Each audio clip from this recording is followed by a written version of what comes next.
Kata orang cinta itu buta. Kata Agnes Monica, cinta itu tak ada logika. Tapi banyak orang menganggap cinta itu memang gila. Apa saja bisa terjadi atas nama cinta. Kadang membuat orang tidak percaya. Karena itu hari ini saya akan mengundang pasangan-pasangan yang menikah atas dasar cinta walaupun perbedaan usia mereka lumayan jauh. Nah, siapa pasangan-pasangan yang akan saya undang di episode kali ini? Yang pertama, mari kita sambut pasangan Ana Amalia dan Emen Hidayat.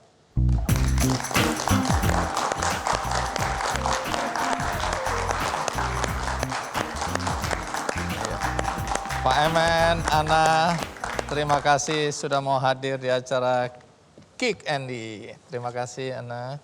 Silakan duduk.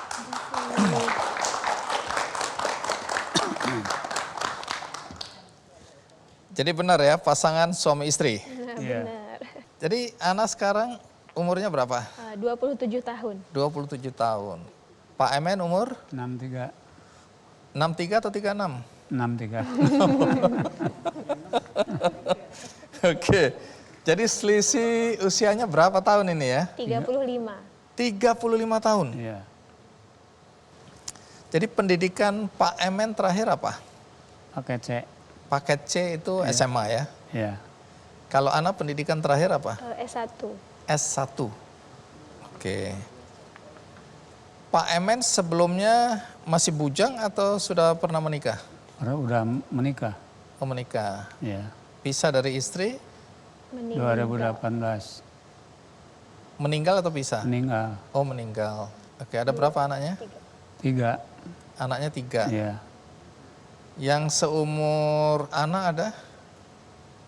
Di bawah, Di bawah. sedikit, beda 3 tahun. Beda 3 tahun.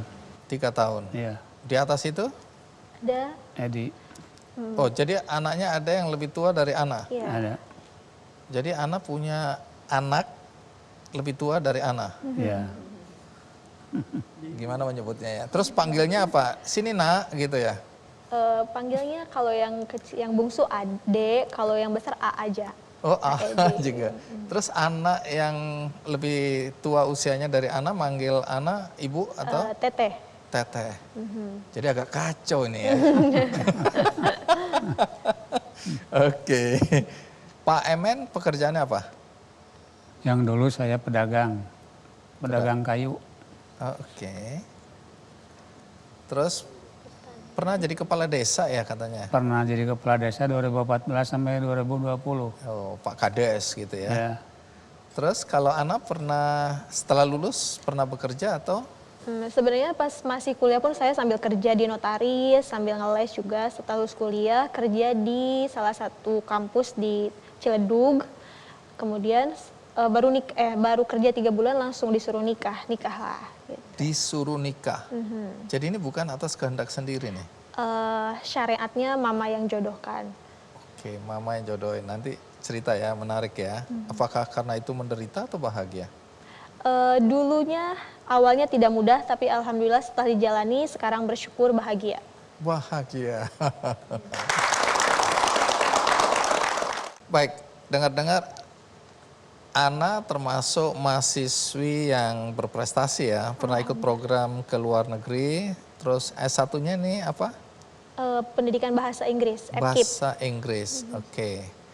Nanti cerita ya, bagaimana awal mulanya dijodohkan oleh orang tua dengan Pak Emen. Iya. Kan banyak orang kemudian berpikir jangan-jangan ada utang piutang, jangan-jangan ada untuk balas budi, jangan-jangan Pak Emen dulu yang membiayain sekolahnya Ana, jangan-jangan banyak sekali pasti pertanyaan ya. Iya. Nah, tapi nanti kita akan ceritakan, tapi sekarang kita lihat dulu tayangan berikut ini.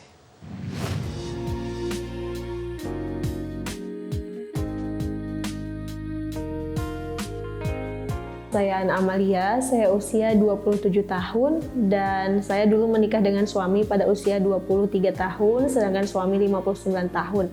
Jadi kita punya perbedaan 35 tahun. Jadi ada mama kamu menjodohkan kamu kepada saya, tapi saya malu, takut. Kenapa takut? Saya udah tua, kalau tidak mau nggak apa-apa. Dulu awalnya saya kayak kaget, terus tiba-tiba nangis kan di kantor karena belum kepikiran untuk nikah. Cuman 12 hari atau 2 minggu kurang lebih dari sana kayak pergolakan batin, ya ini terima atau enggak. Akhirnya pada tanggal 13 Desember tahun 2018 saya menikah dengan suami.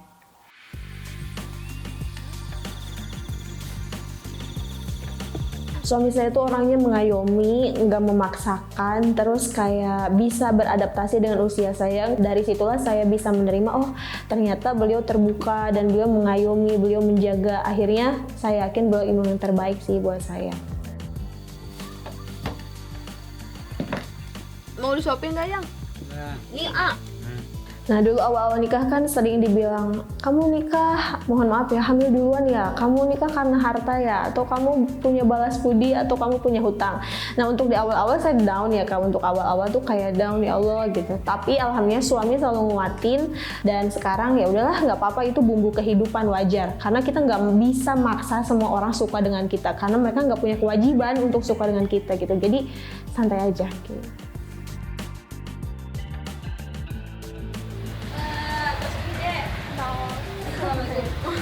Kalau dengan anak dan cucu mungkin jarak kita nggak terlalu jauh. Terus untuk di awal-awal saya sedikit susah gitu kan harus gimana. Tapi lama-lama saya kayak oh ya udah saya nunjukin apa yang saya bisa, gimana sih sosok seorang nenek walaupun usia saya masih bahkan di bawah ataupun masih sama. Tapi seiring berjalannya waktu saat saya bisa melakukan yang saya bisa aja tanpa harus caper atau apapun, akhirnya kita saling nerima satu sama lain. Walaupun cucu saya manggilnya teteh kayak gitu kan, atau anak saya dulu manggilnya teteh, tapi nggak apa-apa, itu hanya sebuah panggilan, nggak bisa menolak bahwa saya adalah seorang ibu sambung dan juga nenek sambung gitu. Persiapannya juga ada jeda 3 hari, kalau di minggu mah kan cuma 2 hari. Tapi banyak yang nanyain teteh loh. Iya. Oh ini yang cucunya Ana Amalia. Pulang.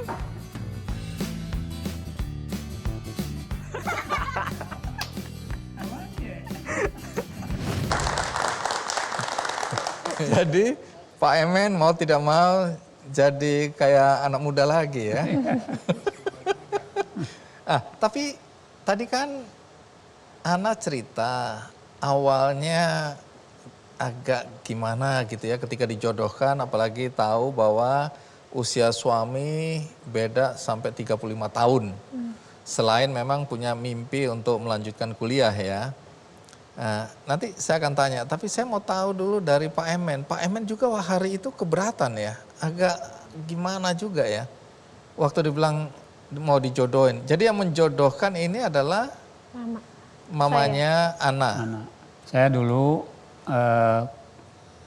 sobat atau teman dekat dengan mamanya ini. Waktu saya zaman ngojek dulu dengan bapaknya sebawah saya. Ya udah 20 tahunan saya ketemu di Jasari. Udah ketemu di Jasari. Punya anak enggak? Kata saya. Oh yang dulu yang di sini diambil. Udah berapa tahun, udah kuliah katanya. Malah besok juga, tahun besok akan wisuda katanya gitu. Ya antar ya, gitu. Ya boleh diantar saya. Cerita sampai ke waktunya. Diantar saya ke Ciamis. Ini bapaknya nggak ada, sedang di Lobang gitu dulu. Ya enggak apa-apa, saya enggak ada perasaan apa-apa? Enggak ada perasaan apa-apa. Anggap anak sendiri. Anggap anak sendiri, bahwa saya jangan malu-malu, ini dianggap saya ayah sendiri ya, gitu kata saya. Kalau saya mau diambil ke situ ke sini kan emang udah ngantar pulang saya. Udah, sudah gitu. Ini ngantar ke pas wisuda. Wisuda. Oh, Ya, jadi mama minta tolong Pak Emen untuk ngantar wisuda. Ngantar wisuda. Tapi sama sekali tidak ada perasaan tidak apa-apa. ada perasaan apa-apa, cuma ukur teman dengan mamanya. Iya, terus? Nah sesudah gitu, ada 3 bulan lagi ke Jasari lagi. udah saya almarhum istri saya 2018 mama ini ke Jasari. Sudah ke Jasari ada temannya, mamangnya, kakaknya di situ. Duduk di kakaknya mama ini. Udah seminggu kalau tidak salah. Ya udah duduk di situ, aku akan menikah dengan orang Garut.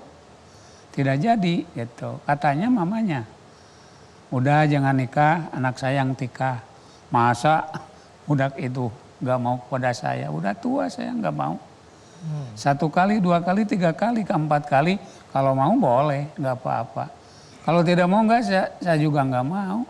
Karena saya udah tua, nah itu mah S1, banyak orang yang baik, kata saya.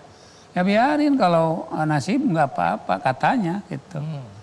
Ya kalau gitu mamanya pulang ke Ciamis, udah di Ciamis nanti dikabarin katanya gitu.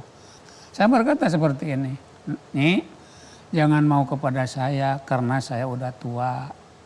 Apa tujuannya Pangna kawin kepada saya? Mama menjodohkan. Mama itu boloho jika begitu-gitunya. Boloho itu artinya? Atau Kayak kurang pas menjodohkan gitu. Kurang pas gitu. Jadi jangan mau dijodohkan kepada saya. Karena saya udah tua, banyak yang muda. Saya udah tua, banyak S1 juga di sini. Saya malu. Saya Tahu diri lah ya. Iya. Oke, terus? Jangan mau kepada saya karena tidak punya mobil, tidak punya uang, tidak punya apa-apa saya. Jadi saya udah punya. Pak Emen bukan orang kaya raya? Bukan orang kaya raya, cuma orang tani gitu kata saya. Terus? Ya boleh nggak mau nggak gitu. Kata ini, kumaha mama. Gimana? Mama? Gimana Bagaimana mama? ibunya aja, Ya, mamanya? kalau gimana mama saya bingung. Nah, Oh kalau gitu mau ya. Tapi kalau saya jangan gitu. Pokoknya gini kalau betul-betul mau itu tanggal 13 bulan 1 Desember. bulan 12. Tanggal 17 kalau mau bulan 12 menikah. Kalau tidak mau udah saya akan menikah ke orang Garut. Seperti itu. Nah sudah gitu waktunya sampai ke tanggal 13, tanggal 10 juga udah sampai ke situ di Ciamis. Udah tanggal 13 pagi-pagi jam 4 menikah saya. Istri belum ke rumah saya. Nggak mau di make up. Nggak mau dibajuin. Ana? Iya. Ya Oke. udah kalau tidak mau nggak apa-apa nggak nikah juga. Tapi lama-lama udah jam 4 datang. Menikah nangis. Saya hampir bedok. Tapi menyadari biarinlah kalau jadi syukur nggak apa-apa nggak jadi masalah gitu kata Karena saya. dari awalnya memang juga tahu bahwa wah saya ini terlalu tua untuk dia gitu ya. Iya. Nah sampai sini dulu. Ana, ini kan mama yang minta Ana menikah kan. Tapi waktu itu Ana baru tamat kuliah. Punya mimpi ingin kuliah, melanjutkan ke S2 ya. Iya. Nah cerita prestasi yang ke luar negeri itu program apa ya? Jadi itu pas tingkat 3. Sebenarnya sebelum itu saya ada kegiatan dulu ke Bandung. Awalnya aku dapat beasiswa sampai wisuda. Terus pas tingkat 3 ada kegiatan summer camp mahasiswa dari ASEAN termasuk Cina dan Jepang. Dan kebetulan pas itu dari kampus saya sama temen dari FE yang kepilih, kita kayak ngedaftar dulu, seleksi dulu, bikin esai sama TOEFL. Akhirnya saya yang lulus kayak gitu. Akhirnya ke Thailand selama 2 minggu dan itu bulan Ramadan. Kita di sana pertukaran budaya, memperkenalkan budaya Indonesia dan lain sebagainya. Sedang di kantor terus mama nelpon, "Assalamualaikum teh, nikah ya?" gitu kan, tiba langsung kayak gitu kan. Teh nikah. Gimana mah? Nikah sama siapa? Saya bilang katanya sama Pak Emen. Saya langsung nangis.